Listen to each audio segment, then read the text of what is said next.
Welcome to the Cyber Business Podcast, where we feature top founders and entrepreneurs and share their inspiring stories. Now, let's get started with the show.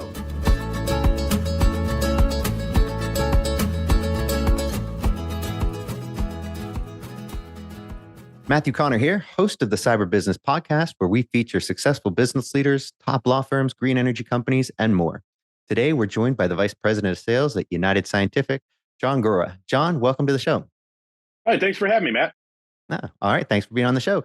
Before we get too far in, a quick word from our sponsor. Today's episode is brought to you by cyberlinks.com. That's cyberlynx.com.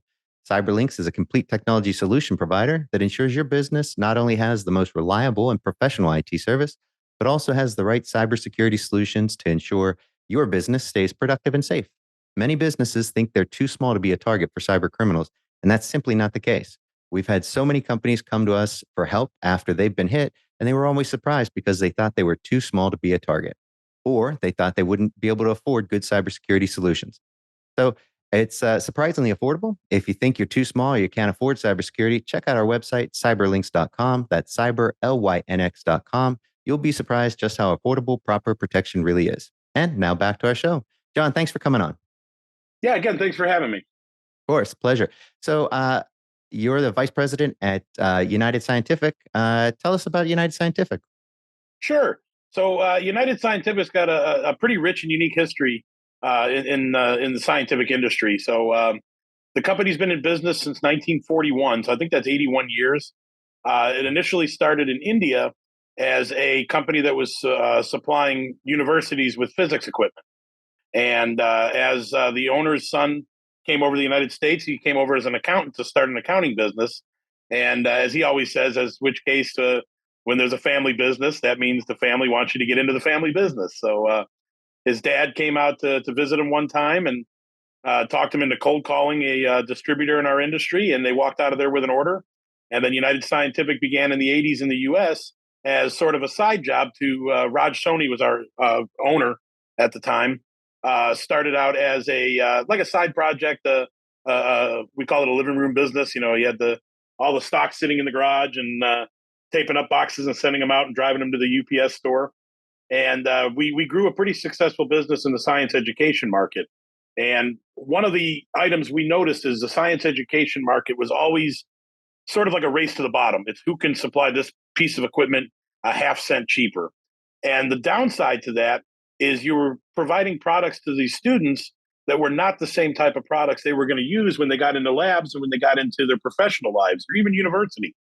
So we found a gap in the industry of why don't we try to locate, source, develop products that are of the research and industrial quality and standards, but maybe priced more towards the educational marketplace and what they're used to. So that's where we started. And as the 90s and early 2000s went through, what that led to is now a lot of these industrial and research laboratory distributors were saying, "Hey, here's an option. We could save our customers money. We don't have to offer the same two name brands of a certain product line that we've only offered for years and have to deal with any type of stock outs or logistics struggles or price increases." And our business started growing in that niche, and then obviously the education business continued to grow too. And now we're probably 35% research as we've grown into different product categories. So we've got about roughly 45, 50 employees sitting stateside.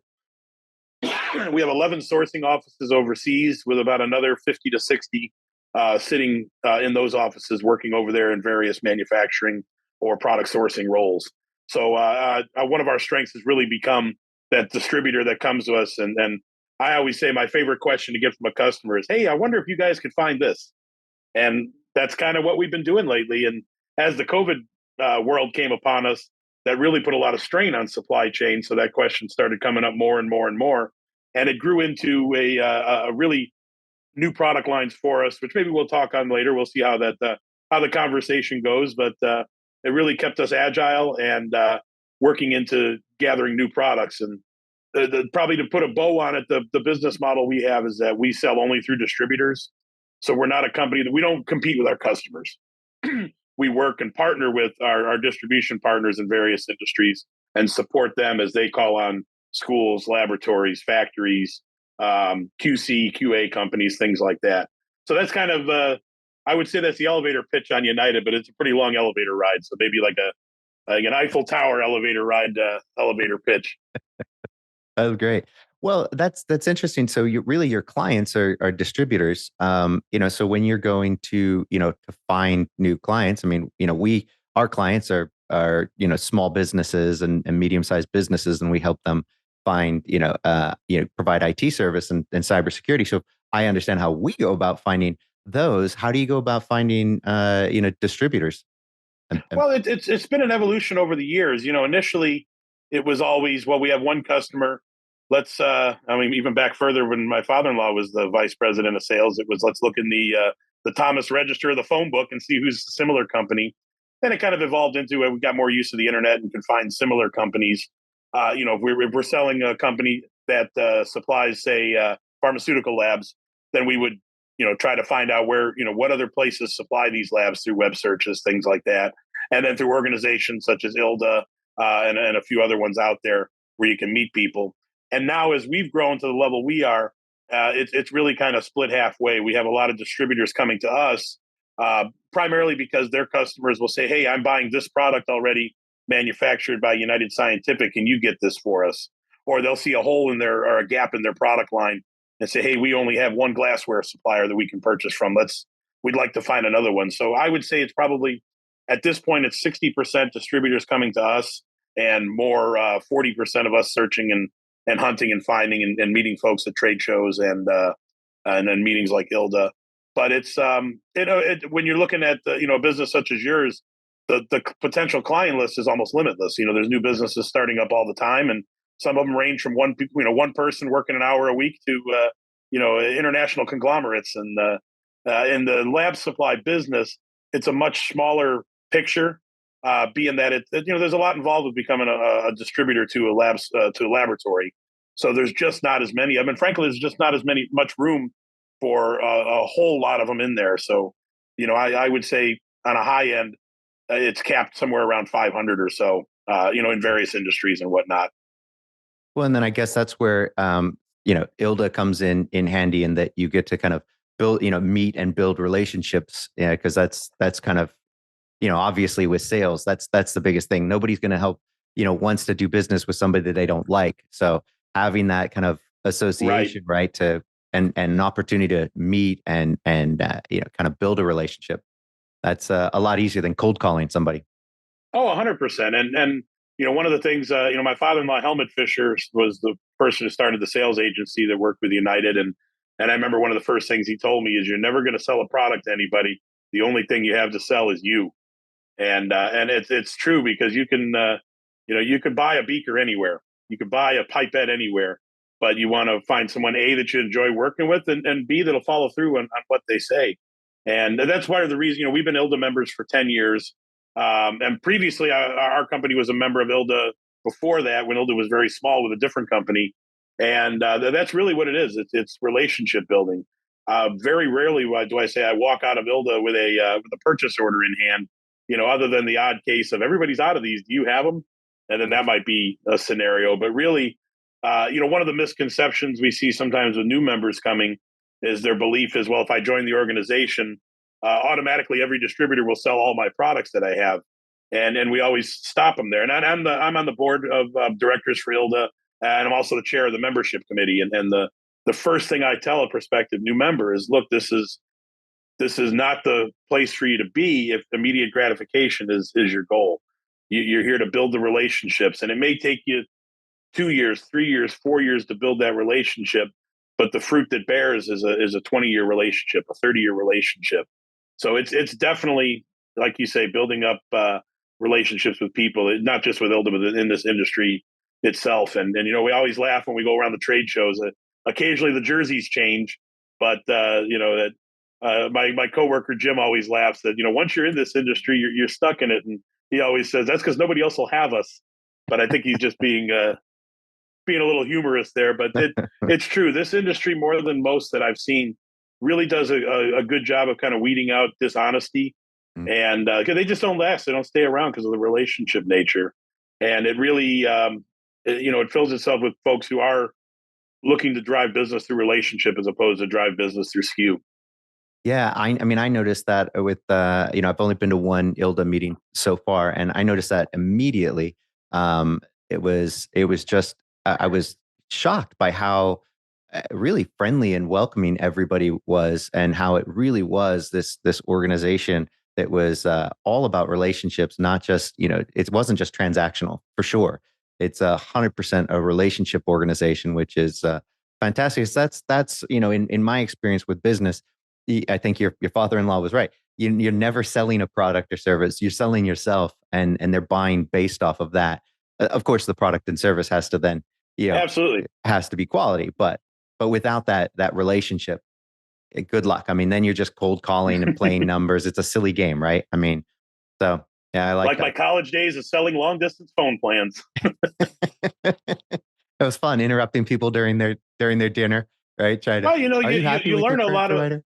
exactly, and you learn a lot of new adult words that you maybe didn't know at that time and could be used in a social setting in college. So, That's right. quite interesting. That was great. Well, you mentioned that you got some new products coming out, or have come out. What can you tell us about those? Yeah, and I never like using platforms like this as sales pitches, but I think it's important to kind of paint a picture maybe of things that we're doing that people might not be aware of. And like I mentioned, we always are identifying holes in the market where there's maybe a single player, where there's an option for other. You don't want to have customers in a lab tied to only one option, and especially during COVID, you couldn't afford to have labs shut down at that point. It was people's jobs and livelihoods. So we did a lot of expansion into the life science area during this time, and it ranged from single SKUs, things like 2D barcoded tubes, which I mentioned. I have a business background, so if you were to ask me what is a 2D barcoded tube, I have no idea, but I do know the guy within our organization that does, so I would go to him. But things like that. We introduced a line of stainless steel labware. Food safety has become a very big touch point for a lot of folks lately, and stainless steel is one of the lines of product that's really big in that market. And there was a gap. There was really only a couple suppliers doing that, and we learned it took us 3 or 4 years to get that line, because finding the right manufacturing partner to do that, there was a lot of challenges to make sure you're using the correct raw material, getting the correct certifications.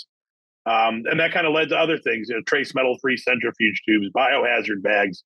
There wasn't enough biohazard bags and disposable pipettes in the world 2 years ago. And, I always said if I can go in a time machine and buy serological pipettes and biohazard bags and stuff them in my basement, I'd be doing this podcast from my yacht. But unfortunately, it's just my small office. So that's been a couple lines we've added.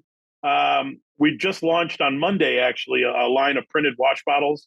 So those are 500 ml printed bottles with CAS and safety numbers on them, 4-color for, I think it's 14 of the common chemicals used in labs.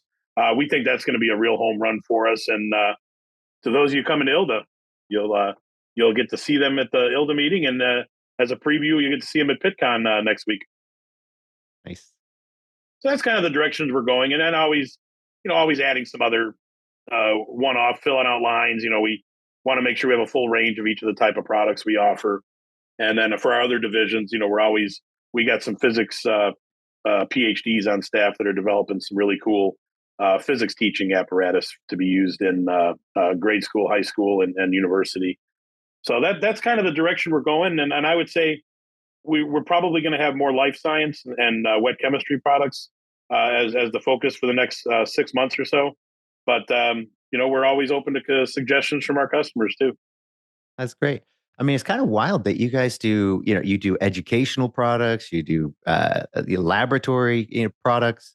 How does that work? Getting, I mean, such a broad things. You wouldn't think there'd be that much overlap there. Well, I mean, if you look at its core and at its base, yes, you originally this type of industry and this type of business was really a sourcing game. It was find somebody else that made it, and then at that point, it doesn't matter if it's bubblegum, beakers, or cars. But when we made the decision to, as I mentioned, I'm a business guy. I don't have the knowledge of the science market, even though I've been doing this 22 years. I'm getting some, but we have a PhD physicist that works on our staff. We have a PhD genealogist. We have a botanist on our team. We have a chemist on our team, and these are the folks that help identify the products. But kind of going back to how they blend, I mean, if you think about to your, science, the high school science days, and they're a little hazy for me. They're a little longer ago than I want them to be. And I do kind of remember that I had a girl ask the homecoming that was sitting next to me. So I probably paid a little more attention to that than I did the labs themselves. But in addition to using these physics and biology demonstrations, there was beakers, there was cylinders, there was filter paper, vacuum pumps, things like that. We're in the lab, and these are the same things that are used in the in professional laboratories and in pharmaceutical laboratories. So that was kind of the transition going to it. And then, as I mentioned earlier, our goal of initially, let's take research quality products and bring them into the classroom. That naturally just transitioned to, well, we got these research quality products, let's bring them into the research labs. And as customers will come to us with more demands and needs, and hey, we can't find 3-valve flasks, you have a 3-neck flask, can you guys find something like that for us? And it just ends up snowballing. And now we brought some product managers on our staff too, that their job is to identify which product holes we have in both markets. We have an education product manager position and a laboratory position. And now it's they're run independently, but all under one company, so to speak, where the products that cross over, but there's going to be those handful that stay in the other 2 lanes. Nice. And so you guys are actually manufacturing all these, 5,000-ish SKUs? It's a combination of us manufacturing, us contract manufacturing, and us having partner manufacturers overseas. And when I say partner manufacturers, one of the things, the economic situation, particularly over in India, was a lot of times there's not a lot of room for personal growth for the folks that work in those facilities. So what Raj Soni and his son Romit Soni is now the CEO of our company and doing a great job. But what his dad did is he set up this concept of, instead of me having these guys work for me making products, let's set these guys up in their own cottage businesses where they can control their own growth, control their own success. If they want to do more products, gather more work, they can bring staff in. So that's more of a partner manufacturer where these guys just make stuff for us, but not necessarily under our umbrella of, you have to make what we tell us, we say we have to do today. They're more under the chain of, yes, I'm making these products for you that you guys have us contracted to manufacture, but here's 6 other ideas that we'd like to do, or here's 5 other products that we think we can do. What do you want to do with it? So it really creates an opportunity for growth and advancement for the team over there too. That's fantastic. I'm glad to hear it. I can't help but think, I mean, in the manufacturing, side of things, I keep hearing, we've got a couple manufacturers, they're government, contractor manufacturers. So it's a slightly different ballgame for them. They have to have all kinds of cybersecurity and stuff in place. And I'm hearing, I haven't seen it, firsthand yet, because, we don't have that many manufacturing clients that aren't government related. But, I keep hearing about the kind of pressure and the focus of the cyber attacks on the manufacturing sector as a whole. Is that something that you guys are seeing there at all?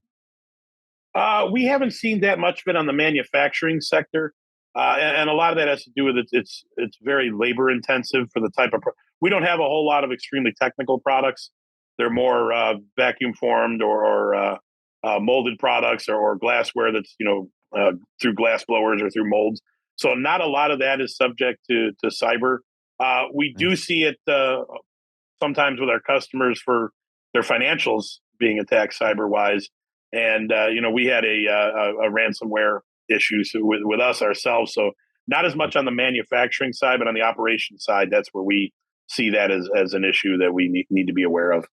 Yeah, no, for sure. I mean, and that's really it. I mean, for a lot of them, I get, when you're talking about infrastructure, then it's those actual, infrastructure pieces that they want to kind of turn off and hold for ransom, if you will. But for most manufacturers, it's the financial, because so much money is trading hands, even though your margins might not be, as huge as some other industries might be. I don't know, but it's the actual dollars they're going after, because, you're coming from a third world country.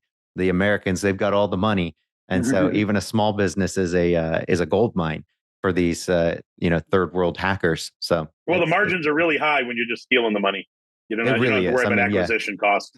Yeah, cost of goods are, very, very low when you're just stealing. So yeah, good point. Yeah, great. And we kind of find that most of the issues that we've seen directly were usually tied to human error, where Yeah. it's the criminals out there making the attempts, but they've got to engage someone who may not know what they're clicking, what they're doing, and then 100%. that's where the problems arise. And I That remember the panic we had. It was probably 5 or 6 years ago, where we use a product called Dropbox where we can share files, and I started noticing on my screen every 2 seconds an updated product name that went from 2023 price list to 75 different characters. And it was a race around the office. Everybody unplug everything, shut everything down. And sure enough, it was a ransomware attack. rough. Yeah, no, you're 100% right. The interesting part is statistically, now they have, estimates that range Mm-hmm. from 60 to about 90% of all whether cyber incidences, right? It's because of human error. So there is Sure. an element of that. I mean, imagine you have the best security system in the world for your house, but if your kids open up the door and let the bad guys in, well, you know what? That's now you got another problem to deal with, right? So Yeah, but on that notion too, if you have protections in place right now, if middle of the night, if one of my kids open the door, an alarm goes off. that's right. So even though they open the door, I know something's going on. Yep. Where if I didn't have any protections in place, I wouldn't know. And it's funny you say that. We used to remark one of my kids. I won't say which one because he gets embarrassed. But he was a sleepwalker, and my wife was always worried. Like, what if he leaves the house in the middle of the night? I said, well, we have a security system. He'll only have about a 3-second head start once that alarm goes off. So I think we'll be okay. But that would have been a concern if he, when he would stay at my mom's house at the time, we had to make sure you lock and deadbolt the doors because I don't think he'll go outside, but I didn't think he would dump all the dog food out on the floor either. And when he's asleep, so who knows?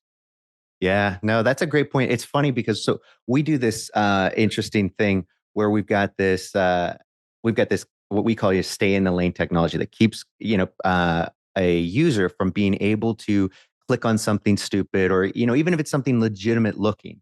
Mm-hmm. It so your browser can go out and browse the internet, but it can't run this crazy code, right? So it keeps you safe. But the interesting part was we had a client, and I never saw this one coming. I wouldn't have expected it.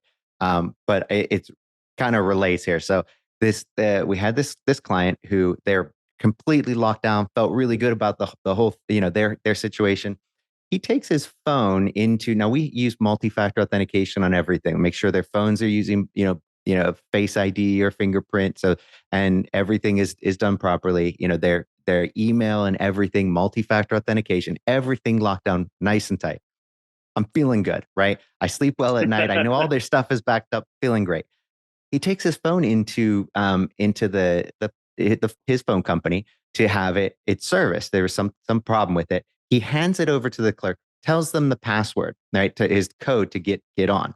Now, interestingly, whenever you've got access to the phone, you've got the passcode. When you then go, all his passwords are saved there. He, in his password app, he's got access to his his authentication app for his email. So when he handed this over, we don't know if it was the tech at the place or if that kid, provided it to another person, but they then compromised his email and did one of these, tried to do one of these business email compromise, tried to intercept $200,000 in payments, redirecting them to their account. So it's an ongoing, investigation now, but I was shocked because it was like, really? I mean, and they felt bad because it was like, everything's been locked down with them for years and simply handing that over. So with that in mind, going back to your, alarm at the thing, we've implemented a new policy where now if there's any login outside of your current places, alarm bells go off and the door slams shut. And then you're like, hey, but I was trying legitimately to sign in on a new computer. Great. Now we'll let you sign in on the new computer. Didn't think we'd have to go to those lengths, but I tell you, people are really creative if they just use that all that creativity towards something productive. Imagine where the world would be. The coolest comparison I heard is I was younger and I grew up in the steroid era of baseball, Nice, and yeah. folks always said, how come they can't catch these guys? And I remember that sticking in my head. And I was at a ILDA meeting, and we had a cyber company, maybe 8 or 9 years ago speaking. He said the reason why they didn't catch him is because you can't find a way to catch somebody until you know what they're doing. He goes, and that's cyber. You can't find a way to stop somebody from doing something until you find out what they're trying to do. And I'm like sitting there, I'm like, wow, that makes sense to me. Yeah, you wouldn't think you would. I gotta, you're almost at the point you got to send a security guard to the phone store to. No, let's Yeah, not exactly. do that. Yep. But you don't know that you don't know some of these problems exist. I'm sure you can identify potential issues, but the folks doing this are not. They're clever. They Yeah. find ways to skirt what's out there. Yeah, and it's because I think cybersecurity, not to move the conversation in that direction at all, but cybersecurity is not like a thing that you can just achieve and be done, like like compliance, where you're like, yeah, well, we filled out all this stuff and we're doing all these things, we're done. Right. It's constantly evolving because you're like, oh crap, well, yeah, you can hand over your phone with your passcode to somebody. Well, we need extra layers of protection, so it's this ongoing thing, and as things evolve, we constantly have to be examining those and be quick to identify and then implement it to all of our other clients. So as we have, instead of, just learning it on one and applying it, now we apply it to hundreds of clients all at once. So we all Right. learn and grow and get that protection. But yeah, it's, oh, sorry. And then it jumped out at me immediately, because I know your industry is very technical, very back end of coding and stuff like that. And the compromise was by about the most low tech way you can do it. Somebody repeating a series of 6 numbers. that was exactly it. And I was like, yeah, I was just so shocked that we'd overlooked that. You just never would have thought they could hand over the keys to somebody you should be able to trust. I mean, honestly, and I don't know how that'll play out, legally, and how it, that, because you are handing, Sure. This was a major, phone provider. It wasn't like he went to some fly by night operation. So, Yeah. and that tech is, well, he's an employee of that organization. So there's, I think they're fine on the money side, between insurance and the liability with everybody, but still learning process for us. It's a lot of layers of the onion to peel over there. There's something like that too. It sure is. Well, I tell you what, we like to kind of ask all of our guests if there's if there's been a mentor, or, that they've really gained a lot from over time. So in sales, for you, and it doesn't necessarily have to be somebody that, directly, but some, maybe perhaps somebody in sales that you look up to, you mentor, anything like that you'd like to share with the audience? Well, I think 100%. It was, I got into this business. I got married young out of college. I was 23 when I got married, and my father-in-law had a manufacturers rep organization as a sales rep for primarily United Scientific, and it was one of them cases. He needed someone to take care of his daughter, and I needed a job. So our first deal we cut. He goes, "Well, you take good care of my daughter, and I love her very much and do." He goes, "I'll give you a job." So he started me on, and I remember the frustration. It was a very long training period, and I felt like I was at that 10th guy on the bench on the bat. I want to get in the game. Let me take a shot. No, you're still running drills. You're still drawing the plays. And looking back, the way he taught me to sell, the way he taught me to work with people, United Scientific could not be as successful as it was without him, and also Raj Soni, the first president of United in the U.S. operation, kind of teaching, really, not that we didn't know, but teaching how important ethics were and relationships were. And you can have all the products in the world, something's going to go wrong, but you've only got your word and your trust that you're 100% in control of. And those are such valuable lessons. And yeah, I would definitely say those without Raj and Helmut. And Helmut sadly is no longer with us. Raj is retired, which that means when you retire from the family business, I think he's only working 40 to 45 hours a week. But he always says his favorite thing to do now is when a customer comes to him with something that needs to be addressed or taken care of, he gets a big smile on his face and says, "You'll need to talk to my son on that. He'll take care of you." And then he goes back and does the parts of the job that are passionate for him. So Raj Soni and Helmut Fisher, hands down, were the two that got me excited about this business and taught me their way, which I believe is the right way, ethics and honesty of doing doing business in this industry. So without them, I wouldn't be here. It's fantastic. Great story. So tell us, where can people find more information about United Scientific? Plenty of different places. We have a LinkedIn page for United Scientific. You can search United Scientific.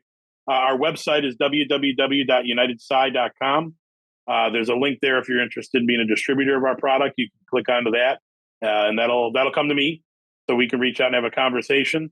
And my email or my phone number is on our website. Also, you can reach me that way. And then you can always see us at the any ILDA meeting. We'll always be at the ILDA meetings, and we're always at the PitCon Analytical Chemistry Show each year. And then for the educational world, the National Science Teachers Association, which this year falls the same week as PitCon. So I'm going to be spending a lot of time on my feet and in an airplane this week. That's great. Well, John, thanks so much for coming on the show. Matt, thanks for having me. It was a lot of fun. Pleasure. All right. Take care.